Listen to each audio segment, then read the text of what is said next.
가까이 오는 것을 직감하게 될 때 진짜 신앙의 결정체를 볼 수가 있습니다. 여호수아는 우리에게 굉장히 중요한 모델이 되는데요, 지금까지 삶을 인도하신 그 하나님에 대한 감사, 이것을 오늘 제가 말씀 묵상하면서 오늘 본문에 있는 말씀들을 딱 요약하면 이런 구절이 들어오게 됩니다. 하나님께서 하셨습니다. 여호수아는 죽음을 앞두고 있는 고별 설교에서 하나님께서 하셨습니다, 이 고백을 하고 있습니다. 지나온 과거의 기록들을 인생을 돌아보면서 또 이스라엘의 역사를 회고하면서 여호수아는 하나님이 하셨습니다, 이 고백을 하고 있습니다.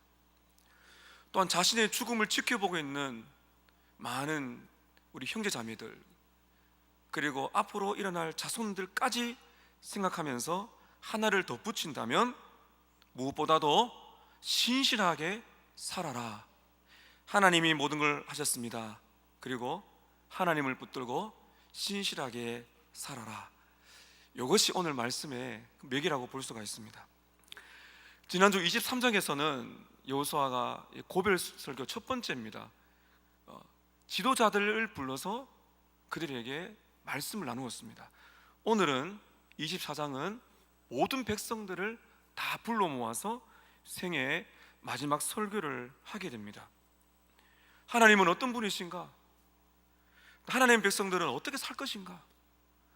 너무나 심플하고 간단하지만 여호수아는 특히 22장, 23장, 24장 여호수아서를 마무리하면서 그런 하나님은 어떤 분이신가? 또 하나님의 백성들은 어떻게 살아야 되는가? 이 큰 두 주제를 엮어서 마지막 그의 생애 설교를 내뱉고 있는 것입니다. 여러분, 오늘 말씀 1절에 보게 되면 이스라엘 백성들을 세겜에 불러 모았습니다. 1절에 보시게 되면 여호수아가 이스라엘 모든 지파를 세겜에 모았더라. 세겜에 모은 이유가 있습니다. 세겜은 하나님께서 처음으로 아브라함을 만나셔서 그 12장이 이제 아브라함이 갈대아 우르를 떠나는 장면에 나오는 그 장이죠. 아브라함에게 자손을 주겠다, 자손을 주고 땅을 주겠다, 그 땅을 주겠다 약속하신 곳이 어딘가 하면 세겜입니다. 굉장히 역사적인 장소에 마지막 고별 설교를 하고 있는 것입니다. 또 이 세겜이 왜 중요한가 하면 여호수아 8장에 가게 되면 에발산에서의 축복이 있습니다. 여호수아서의 8장에 보게 되면 이스라엘 백성들이 가나안 중심부를 타격을 한 다음에 에발산과 그리심산 그 중간에서 절반은 에발산에 서고 절반은 그리심산에 서게 되는데 그 중간 골짜기가 된가 하면 세겜입니다. 거기에서 제사장이 서서 축복과 저주를 하고 율법을 낭독하면서 언약 갱신을 합니다. 하나님, 우리가 이렇게 살겠습니다. 언약 갱신을 했던 곳이 바로 세겜입니다. 오늘 여호수아는 마지막 설교를 하면서 언약 갱신을 하고 말씀대로 살겠다 결단을 하는 장소가 어디인가 하면 바로 세겜인 것입니다. 여러분, 성경을 보실 때 장소가 굉장히 중요합니다. 지리와 장소와 문화, 이런 배경들이 굉장히 중요합니다. 왜 세겜에 갔을까? 이 세겜에 실로에 있는 성소를 옮겨 놓습니다. 우리 나중에도 보게 될 거예요. 다음 주 이제 마지막 여호수아 설교에서 이 세겜에서 성소 앞에서 언약 갱신을 하면서 여호수아가 이제 마지막 세상을 떠나는 장면이 여러분 나오게 됩니다. 세겜에서 역사적인 장소에서 여호수아가 고별 설교를 하면서 그 하나님의 말씀 앞에 다시 한번 갱신, 새롭게 결단하는 은혜의 시간이 되는 것입니다. 여러분, 지난주 설교 주제가 기억나십니까? 한마디로 뭐라 그랬나요? 은혜입니다. 그죠? 사실 오늘 또 여호수아가 반복하고 있습니다. 여러분, 성경 읽어보시게 되면 여호수아가 왜 같은 주제를 이렇게 반복하나? 반복이 얼마나 중요한지 아시겠습니까? 그런데 같은 주제지만은 여호수아는 여러 가지 갈래길로서 같은 주제지만은 여러 가지 언어를 통해서, 방법을 통해서 은혜에 대한 귀한 고백을 하고 있는 것입니다. 오늘 또 여러분 24장은 바로 하나님의 은혜가 시작하여 은혜로 살고 은혜로 인생을 마치는, 바로 은혜에 사로잡혀 살아가는 인생의 모습을 다시 한번 보여주고 있는데, 오늘 이 24장을 내용을 가지고 은혜의 주제를 한번 보도록 하겠습니다. 첫 번째입니다. 한번 따라 하실까요? 하나님의 주권적인 은혜를 기억하라. 제가 지난주에는 멈추지 않는 은혜라 그랬는데, 오늘은 어떤 은혜를 기억하라고요? 주권적인 은혜입니다. 1절부터 13절까지가 첫 번째 단락으로 볼 수 있는데, 여기서 여호수아는 조상 아브라함 때로부터 시작해서 지금 가나안 정복 때까지의 이스라엘의 역사를 회상하고 있습니다.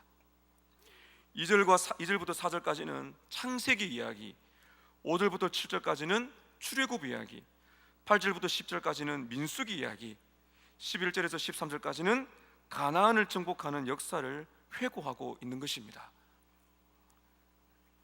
여기서 우리가 주목해야 될 중요한 표현이 있는데, 여러분 1절 끝을 보세요.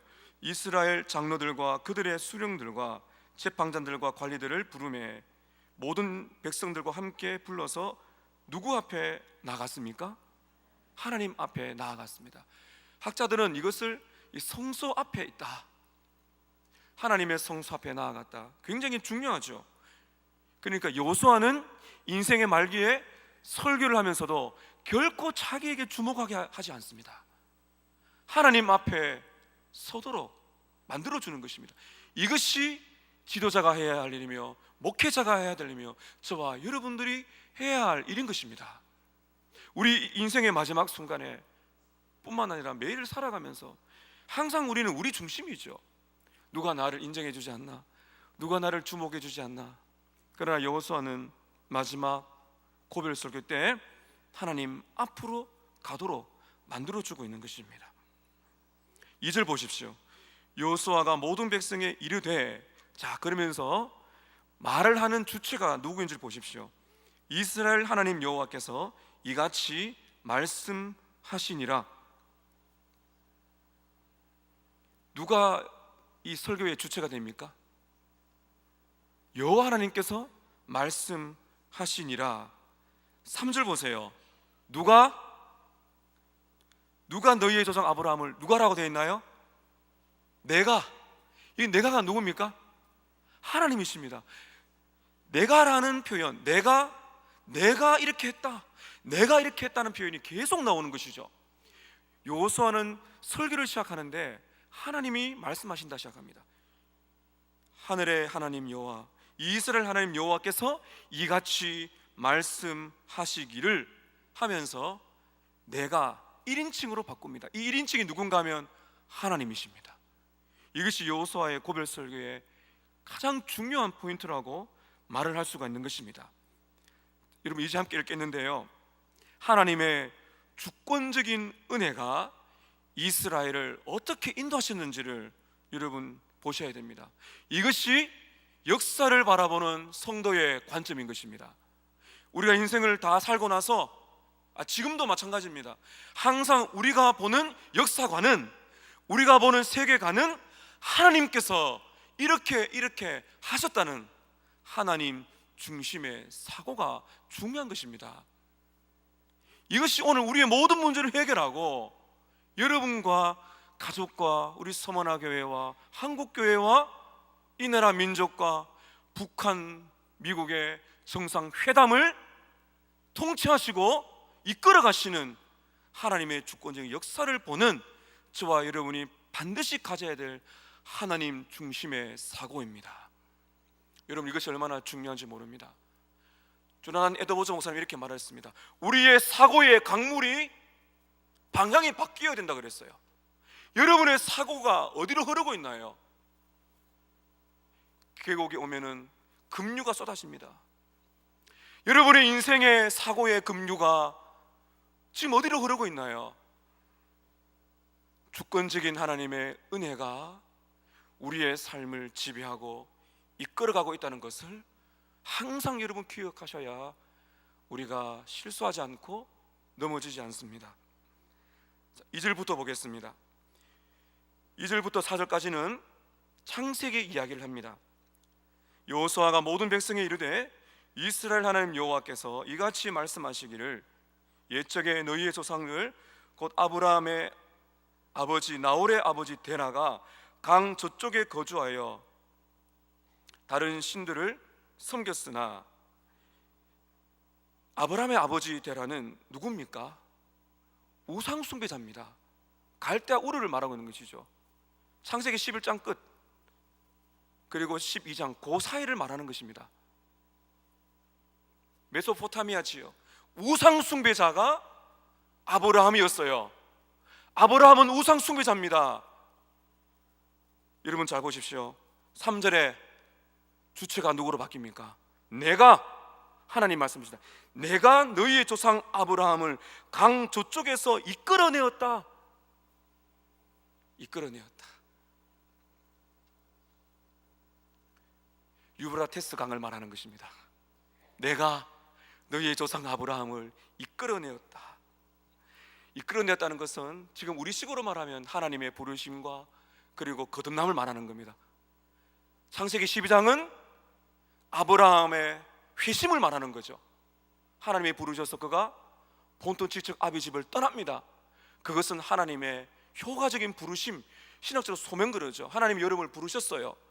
부르시고 나서 여러분들은 하나님의, 예수님의 음성을 듣고 거듭났습니다. 이걸 회심이라 그럽니다. 지금 그것을 말하고 있는 것이죠. 가나안 온 땅에 두루 행하게 하고 그의 씨를 번성하게 하려고 그에게 이삭을 주었다. 4절에 이삭에게는 야곱과 에서를 주었는데 에서에게는 세일 산을 소유로 주었으나 택한 자손 누굽니까? 야곱과 그의 자손들은 애굽으로 내려갔다. 여기서 하나님의 택하심이 등장합니다. 5절부터 7절까지는 이제 출애굽기를 말합니다.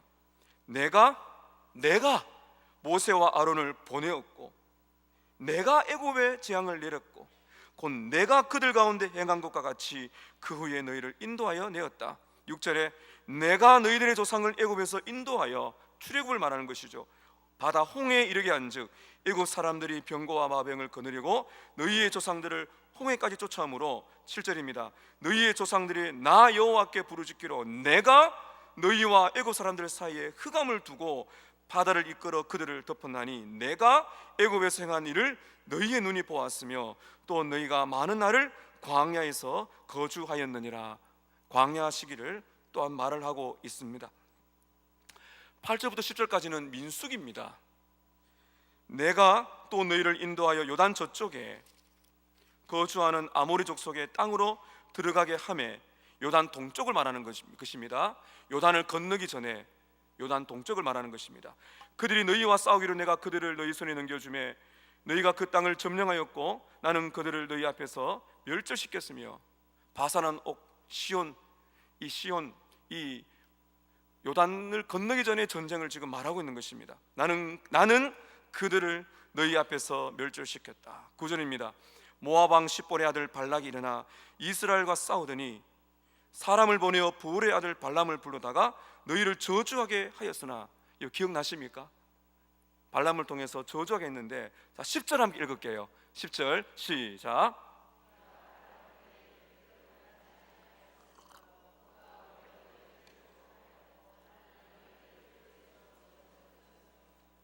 발람이 저주를 막 하려고 하는데 하나님께서 막으셨어요.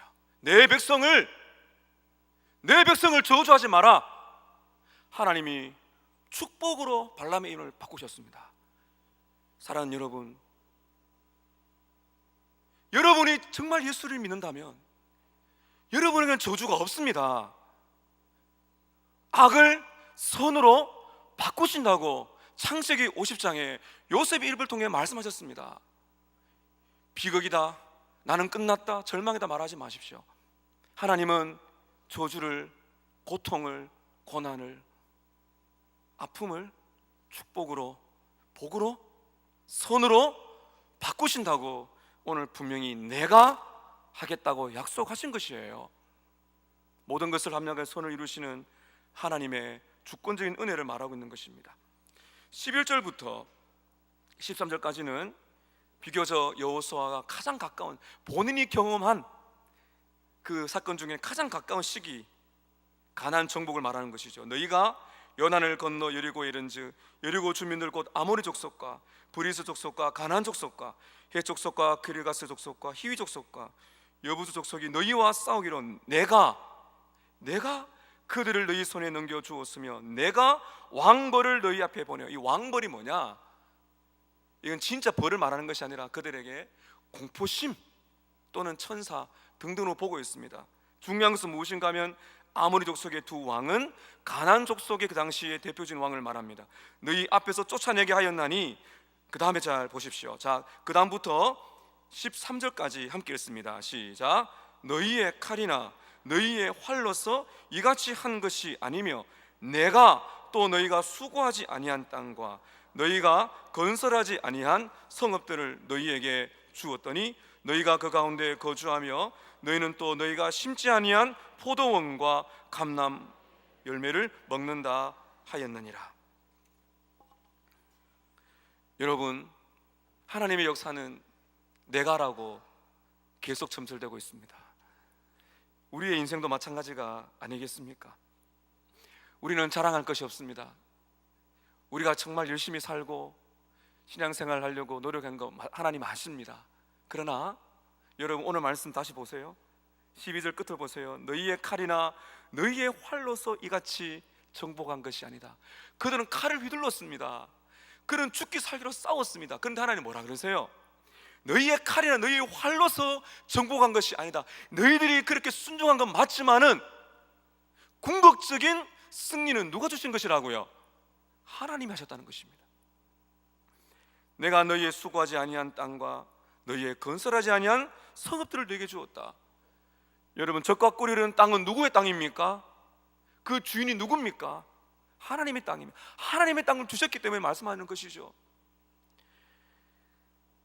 수고하지 않은 땅과 심지 않은 열매를 너희에게 먹게 하였다. 사랑하는 성도 여러분,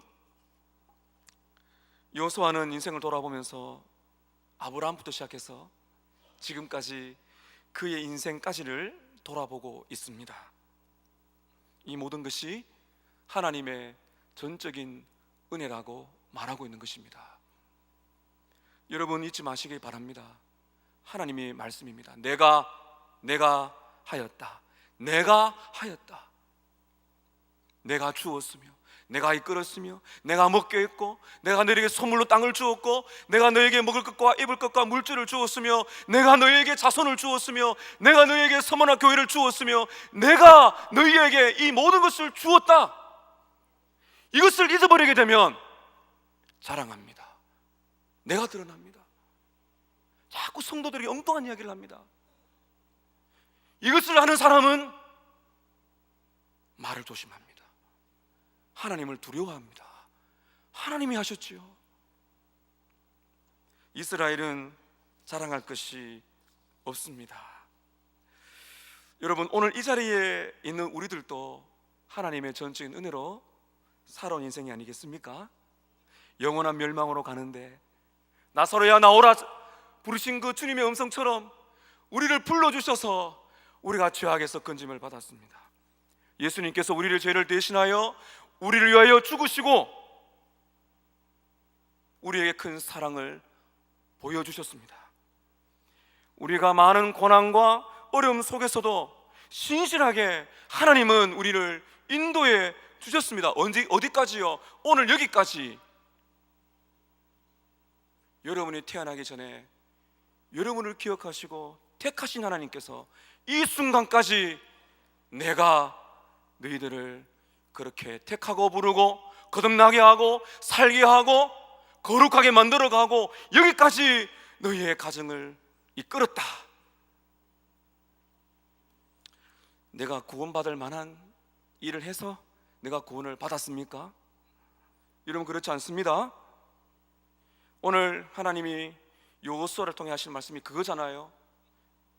조금이라도 우리의 자아가 들어갈 그런 틈이 없습니다. 우리가 구원받을 만한 일을 해서가 아니라 하나님의 전적인 은혜로 여기까지 온 것이죠. 에베소서 2장 3절 하반절에서 5절까지입니다. 본질상 우리는 진노의 자녀이었더니 긍휼이 풍성하신 하나님이 우리를 사랑하신 그 큰 사랑을 인하여 허물로 죽은 우리를 그리스도와 함께 살리셨고 너희는 은혜로 구원을 받은 것이라. 은혜로 구원을 받았습니다. 구원받은 다음에는 어떻게 살까요? 여러분, 구원받은 다음에도 은혜로 삽니다.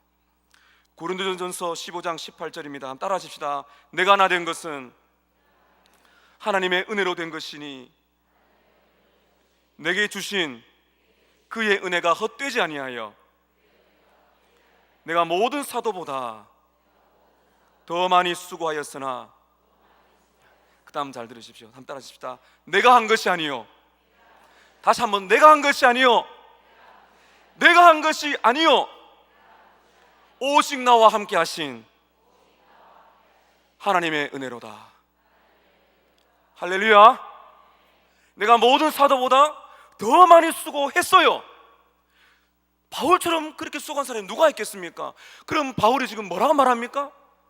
내가 모든 사도보다 더 수고했지만은 내가 한 것이 아니라 나와 함께 하신 하나님의 은혜입니다. 이것을 잊어서는 안 됩니다. 내가 수고한 거 하나님이 인정하시고 잘했다 칭찬하려 올 거예요. 그러나 여러분, 그래서 하나님께서 하실 말씀이고요, 항상 우리는 주님, 나는 무익한 종입니다. 그저 은혜로 했습니다. 은혜로 살았습니다. 오직 나와 함께 하신 하나님의 은혜로 된 것이다. 여호수아가 왜 이렇게 긴 역사를 말할까요? 기억하라는 것입니다. 여호수아가 생애 말기에 마지막 고별 설교에 왜 이스라엘의 역사를 회상할까요? 여러분 들으십시오. 기억하라는 거예요. 왜 그럴까요? 우리는 너무 잘 있습니다. 정말 잘 있습니다. 가만히 있으면 하나님의 은혜의 기억들을 자꾸 잊어버립니다. 그래서 여러분, 여호수아가 22장, 23장, 24장 여호수아의 말미에 거의 맥이 흐릅니다. 은혜다, 은혜밖에 없다. 그러니까 신실하게 살자, 이 말을 하고 있는 것이거든요. 오직 나와 함께 하신 하나님의 은혜다. 내가 하나님이 하셨습니다. 하나님이 하셨고 하고 계시며 하나님이 하실 것이다. 이것을 여러분 기억하셔야 합니다. 잊지 마십시오. 그래야 우리야 삽니다. 오늘 말씀 두 번째는 하나님을 선택하라, 이렇게 말합니다. 감당할 수 없는 은혜를 입은 자들에게 여호수아는 두 번째 도전을 하고 있습니다. 하나님의 주권적인 역사를 기억하라. 두 번째는 하나님을 선택하라 말합니다. 은혜를 입은 자에게는 반드시 요구되는 것이 있습니다. 선택입니다. 여러분, 우리는 매 순간 선택하며 산다는 것을 기억하십시오. 14절 보시기 바랍니다. 14절을 어떻게 시작하나요? 그러므로 이제는, 자, 여기에 이런 줄을 딱 끊으셔야 됩니다. 잠깐만 기다리세요. 이런 거 빨리 넘어가면 안 됩니다. 그러므로 이제는, 앞뒤 좌우를 보셔야 됩니다. 하나님께서 이렇게 하셨으므로 이제는, 하나님이 나의 목자시기 때문에 이제는, 하나님이 내 인생의 주인이기 때문에 이제는, 여기서 우리는 잠시 멈추어야 됩니다. 이것이 은혜의 행보입니다. 우리는 너무나 빨리 지나갑니다. 그러므로 이제는, 우리는 매일 눈을 뜨면서 이 고백을 해야 되는 것이죠. 하나님, 나는 주권적인 은혜를 받았습니다. 하나님이 하셨습니다. 그러므로 이제는, 은혜를 받았습니다. 그러므로 이제는, 이렇게 살아가는 사람이 은혜를 입은 사람의 살아있는 고백입니다. 그러면 여호수아는 그러므로 이제는 어떻게 하라고 말합니까? 하나님의 주권적인 은혜를 기억하는 백성들은 어떻게 하라고 말합니까? 15절 끝에 보면 오늘 말씀 전체 핵심이 나와 있습니다. 15절 끝에 보면 섬길 자를 오늘 어떻게 하라고요?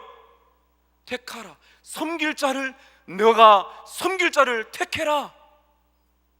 오직 나와 내 집은 여호와를 섬기겠노라. 섬길 것이다. 선택하라는 거예요. 누구를 섬길지를 선택하라. 그 이유가 있습니다. 이들이 지금 하나님의 은혜로 약속의 땅에 들어왔지만은 이 가나안 땅은 우상이 넘치는 땅입니다. 농경 문화에 바알과 아세라, 성적인 타락. 그래서 여호수아는 이것을 알기 때문에 이스라엘 백성들에게 강렬하게 촉구합니다. 너희가 섬길 자를 오늘 택해라. 오직 나와 내 집은 여호와를 섬길 것이다. 여러분 기억하십시오. 신앙생활에는 중간 지대가 없습니다. 여호와를 택해라. 매 순간 우리가 누구의 사람인지, 누구를 섬기는 것인지. 14절 한번 읽어볼까요? 14절입니다. 시작.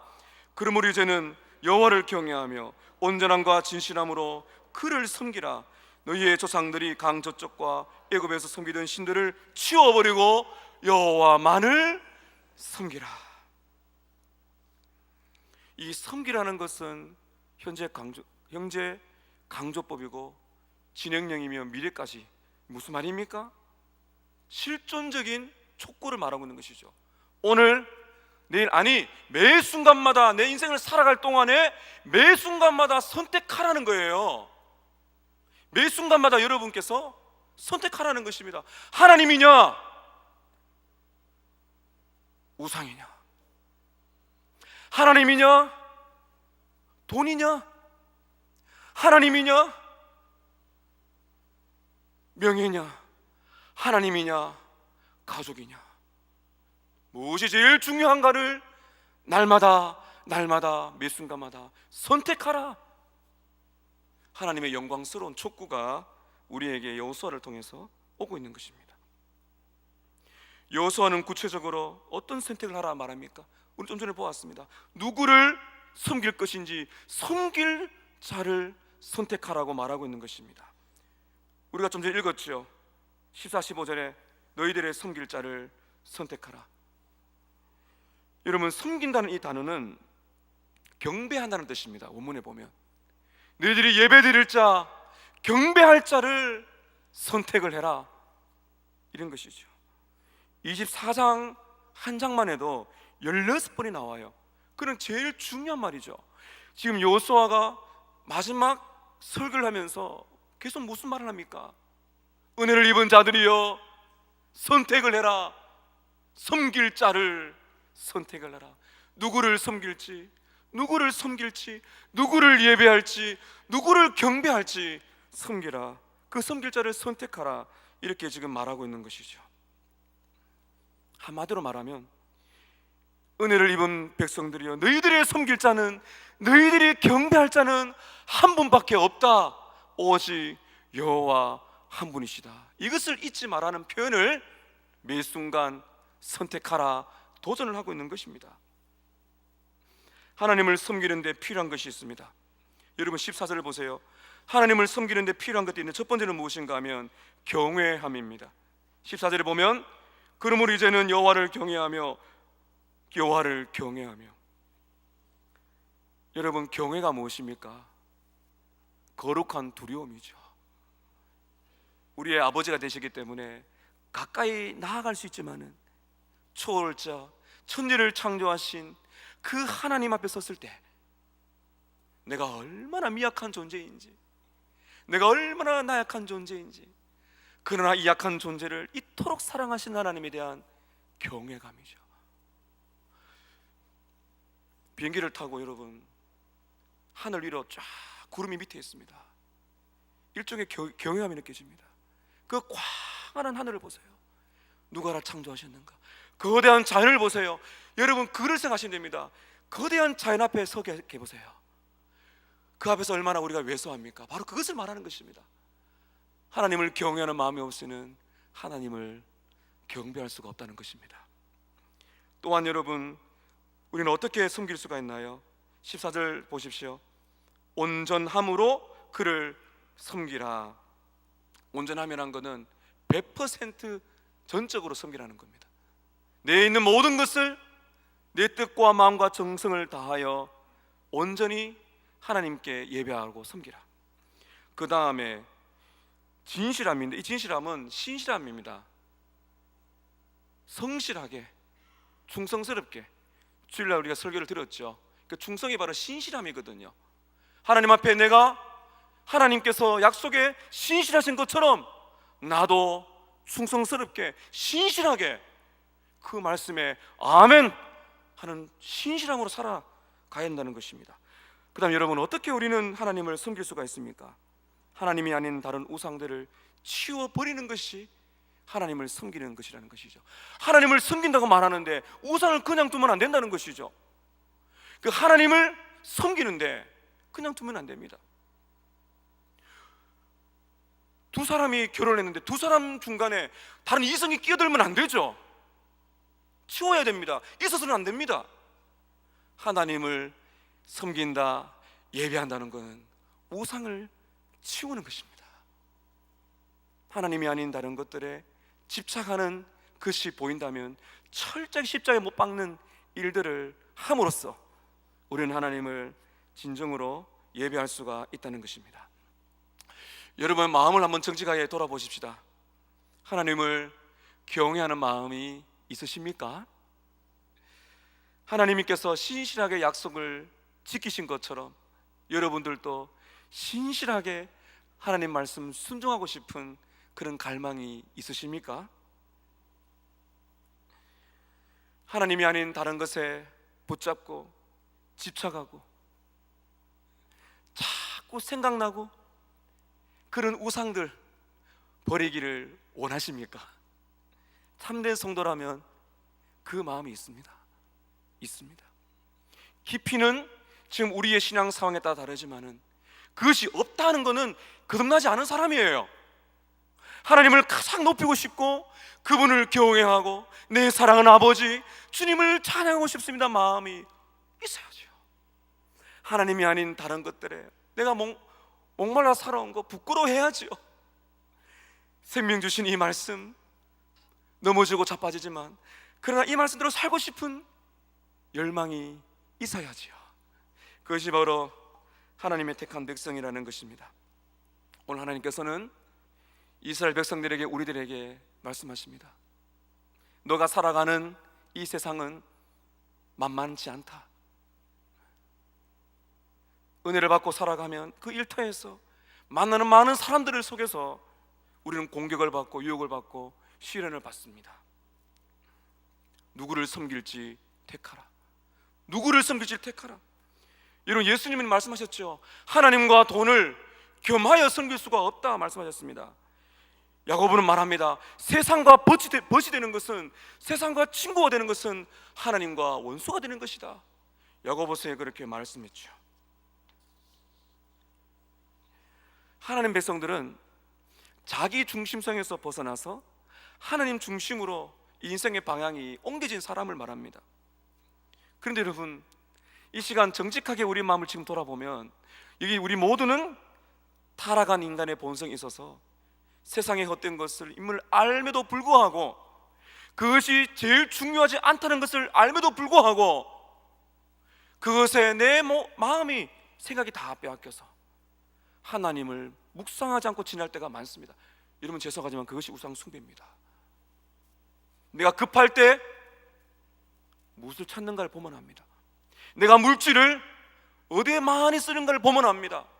내가 지금 하루 24시간 동안 내가 누구 생각을 많이 하고 무엇에 시간을 많이 들이면서 24시간 여기 나와 있나 그런 말씀 아니지만 내가 일터에서나 학교에서나 무슨 일을 하든지 내가 항상 내 중심에 내 인생의 주인이 누군가를 돌아보지 않는다면 그때마다 여러분, 사람이, 자녀가, 물질이, 명예와 직장과 때로는 집이나 차나 그런 것들이 수면 위로 쭉 떠오릅니다. 누가복음 14장 25절에서 33절까지 보면 예수님이 말씀하십니다. 자기를 따르는 제자들은 자기의 부모와 아내와 자녀, 형제와 자매, 심지어 자기 목숨과 자기 소유를 예수님을 위하여 버릴 수가 있는 사람이다. 무슨 말입니까? 예수님보다도 중요한 것이 없다고 따르는 사람이라는 것이죠. 자기를 부인하고 자기 부모나 처자나 형제나 자매나 심지어 자기 목숨이나 자기 소유보다도 예수님을 더 사랑하지 않는 자는 나의 제자가 되지 못할 것이다, 그렇게 말씀하시지 않습니까? 그래서 여러분, 우리는 거룩한 갈등을 하며 사는 사람들입니다. 참 예수의 제자들은 이걸 압니다. 감지합니다. 내가 지금 예수님보다도 다른 것을 쫓고 있구나. 말씀 듣고 회개하고 이렇게 방향을 설정해 나가는 사람이 하나님의 자녀며 예수님의 제자인 것입니다. 여러분께서는 여러분의 중심을 바로 잡기를 원하십니까? 섬기자를 택하셔야 됩니다. 오늘 말씀하십니다. 너희들의 섬기자를 택하라. 매 순간 너희의 주인이 누군지 선택을 해라. 선택을 해라. 고백하고 그 중심을 잊지 말고 살아라, 이렇게 말씀하시는 겁니다. 마지막 세 번째입니다. 하나님을 섬기기로 선택할 힘을 구하라는 것입니다. 한번 따라 하실까요? 하나님을 섬기기로 선택할 힘을 구하라. 여러분 15절 보십시오. 여호수아는 백성들에게 단호하게 이렇게 말합니다. 만일 여호와를 섬기는 것이 너희에게 좋지 않게 보이거든. 무슨 말입니까? 하나님을 섬기고 싶은 마음이 없으면은 너희 조상들이 섬기던 신들이든지 너희가 섬길 자를 오늘 택해라. 과감하게 이야기합니다. 하나님이 싫으면 떠나가라는 거죠. 얼마나 여러분 이 선택과 이 결단이 중요한지 몰라요. 엘리야가 뭐라 그럽니까? 언제까지 머뭇머뭇 하랬느냐? 바알과 하나님 중심에서 양다리를 걸치지 말고 너의 입장을, 네가 어느 편에 있는지 그것을 확실하게 하라. 이렇게 여호수아가 엘리야의 고백을 들어서 말하고 있는 것 같아요. 백성들이 어떻게 반응합니까? 16절 17절에 보면 백성들이 이렇게 말합니다. 우리가 결단코 여호와를 버리고 다른 신들을 섬기기를 하지 아니하오리니 이는 우리 하나님 여호와께서 친히 우리와 우리 조상들을 인도하여 애굽 땅 종되었던 집에서 올라오게 하시고 우리 목전에서 그 큰 이적들을 행하시고 우리가 행한 모든 길과 우리가 지나온 모든 백성들 중에서 우리를 보호하셨음이며 여호와께서 또 모든 백성들과 이 땅에 거주하던 아모리 족속을 우리 앞에서 쫓아내셨음이라. 그러므로 우리도 여호와를 섬기리니 그는 우리의 하나님이시기 때문입니다. 여호수아가 기대했던 대답이 아닐까요, 여러분?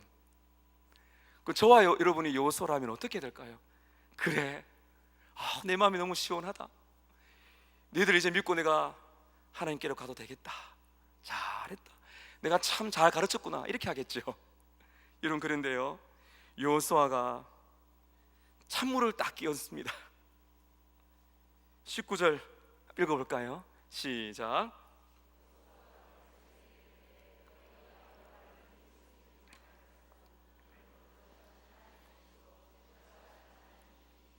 너희의 잘못과 죄들을 사하지 아니할 것입니다. 여호수아가 예상 밖의 말을 합니다. 너희가 여호와를 능히 섬길 수가 없다. 무슨 말입니까? 그러면서 굉장히 무서운 말을 합니다. 하나님은 거룩하신 분이시며 하나님은 질투한 하나님이시기 때문에 너희의 잘못과 죄들을 용서하지 않을 것이다. 20절에 만일 이렇게 한다면 용서하지 않겠다. 무엇입니까? 여호와를 버리고 이방 신들을 섬기면 복을 내리신 후에라도 돌이켜 너희에게 재앙을 내리시고 너희를 멸할 것이다.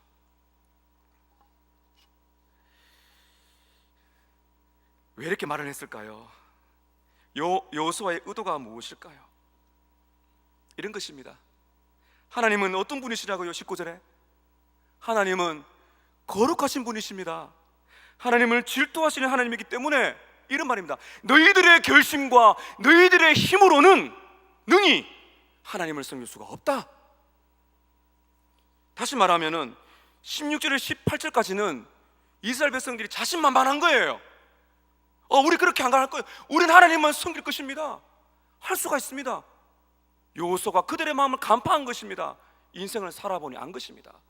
얼마나 백성들이 마음이 흔들리고 약한 걸 여호수아도 느꼈고 자기도 경험했고 백성들을 본 것입니다.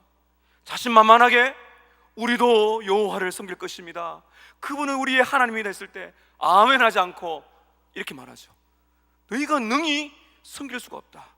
왜냐하면 너희의 의지와 결단으로는 안 된다. 왜 그렇습니까? 이는 하나님은 거룩하신 분이시기 때문입니다.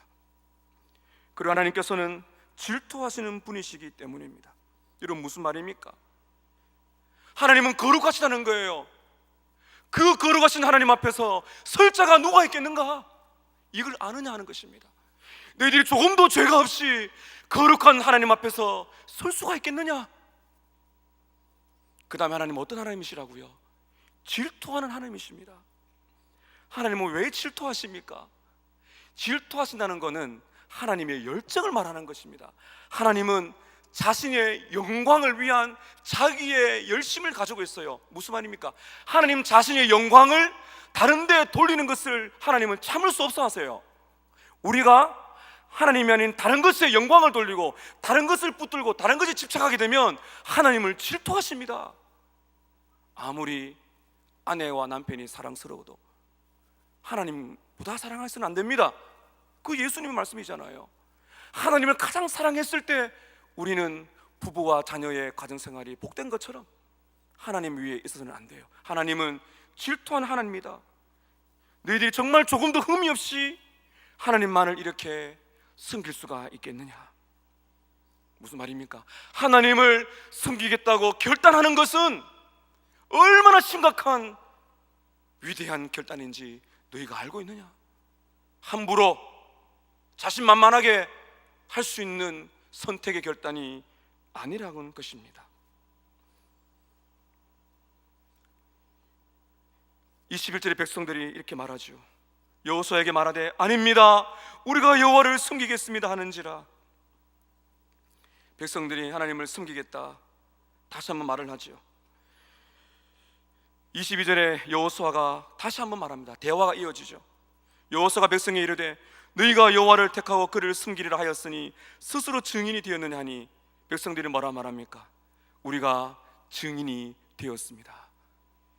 헌신의 선택의 결단이 조금씩 살아나기, 진짜로 살아나기 시작하는 것이죠. 자, 23절에 여호수아가 그들의 선택이 진지하고 진실하다면 마지막 한 가지 요구를 들으라고 말합니다. 이것이 오늘 여러분 우리에게 주시는 마지막 메시지입니다. 함께 읽습니다. 23절 읽습니다. 시작.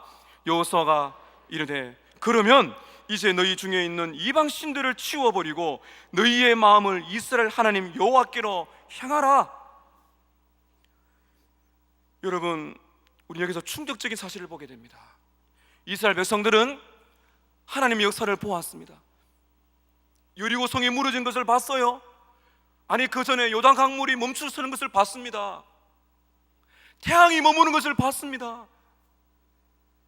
결코 이길 수 없는 전쟁인데 가나안을 정복해낸 피비린 나는 전쟁을 하나님의 은혜로, 하나님의 능력으로 승리한 그 경험이 있습니다. 그런데 그들에게 지금 무엇이 문제입니까?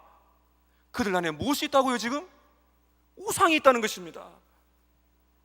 그들이 가지고 있는 이 세계 놓는 우상을 말하는 것인지 아니면 그들의 마음을 말하는 것인지는 확실하진 않지만은 23절의 끝에 보면 너희의 마음을 이라고 한 것을 보게 되면 그들의 마음 중심에 우상이 있다는 것이죠. 이것을 여호수아가 보고 있기 때문에 함부로 가볍게 하나님만을 내가 섬기겠다 말하지 마라. 하나님은 거룩하신 분이시고 하나님을 질투하시는 분이신데 그 하나님과 견주려고 하지 마라. 하나님과 견주려고 세상 있는 것 타협하지 마라. 생명 걸고 너희에게 모든 것을 주신 하나님을 섬긴다는 것은 그저 그렇게 할 수 있는 가벼운 결단이 아니다. 이렇게 주님이 말씀하고 계신 것입니다. 이 부분에서 제임스 보이스 목사님은 이렇게 설교를 했습니다. 제가 한번 제임스 보이스 목사님의 글을 인용합니다. 우리는 이 사람들보다 더 낫습니까? 그들의 마음을 아는 사람들은, 이들의 마음을 아는 진짜 사람들은 과거의 죄가 우리를 꼭 붙들고 있으며 매 전환점마다 위험이 도사리고 있음을 알고 있습니다. 그러므로 항상 거짓된 것을 거절하고 항상 지속적으로 참되신 하나님을 섬기고 예배해야 합니다. 사랑하는 성도 여러분, 우리는 이들보다 나은 존재입니까? 우리는 이들보다 낫다고 말할 수가 있을까요? 하나님 우리에게 말씀하십니다. 우리의 마음을 보라고 하십니다. 우리 마음에 무엇이 있는가? 무엇이 있는가? 우리의 악하고 약한 본성이 남아있기 때문에 이렇게 여호수아는 강렬하게 말하고 있는 것입니다. 여러분께서 진짜 하나님이 원하시는 복된 삶을 살고자 한다면 오늘 여러분께서는 이 은혜를 잊지 마시기를 바랍니다. 하나님 말씀하십니다. 내가 너의 인생을 이끌어왔다. 지금 그렇게 여러분 기억하고 고백을 하실 수가 있으셔야 됩니다. 그리고 하나님 말씀하십니다. 매 순간 너의 마음을 어린거리고 있는 유혹자가 있고, 매 순간 내가 아닌 다른 것에 너의 마음을 빼앗기려고 하고 있는 거 알고, 매 순간 너는 나를 바라보고 나를 붙들고 나를 선택해라. 나는 너를 떠나지 않는다. 근데 여러분, 우리는 우리를 잘 압니다. 우리는 그렇게 할 힘이 우리에게 있습니까? 거룩하신 하나님, 그 영광의 하나님을 100% 온전하게 섬겨낼 자신이 있습니까? 없죠. 그것을 여호수아가 도전하고 있는 것입니다. 그러므로 매 순간 우리는 우리 안에 우상이 있다는 것, 타락한 본성이 있다는 것, 내가 자랑하고 싶고 나를 드러내고 싶은 우상이 있다는 것을 기억하고 날마다 십자가 앞에 나아가서 회개하고 돌이키고 우리의 마음을 다하여 하나님께로 우리의 방향성을 돌이키는 것이지 않습니까? 23절 다시 한번 끝을 보세요. 너희의 마음을 이스라엘 하나님 여호와께로 향하라. 24절 백성의 고백입니다. 여호수아에게 말하되 우리 하나님 여호와를 우리가 섬기고 그의 목소리를 우리가 청종할 것입니다. 사랑하는 성도 여러분, 날마다 하나님의 음성을 들으십시오. 말씀을 가까이 하십시오. 하나님의 말씀을 통해서 하나님의 목소리를 들으세요. 여러분의 목소리를 듣지 마시고 세상의 목소리를 듣지 마시고 하나님의 목소리를 들으십시오. 그 목소리를 들으면서 여러분의 인생의 주권자, 그 은혜의 통치를 누리시면서 매 순간마다 당신은 나의 주인이십니다. 당신은 나의 주인이십니다. 하나님, 이렇게 살아갈 수 있는 힘을 나에게 주시옵소서. 찬송가 498장의 파니 크리스비의 고백입니다. 저 죽어가는 자 예수를 믿어 그 은혜에 힘입어 나 살겠네. 은혜에 힘입어 살아가시는 여러분 되시기를 바랍니다. 아멘. 찬양하시고 우리 기도하시겠습니다.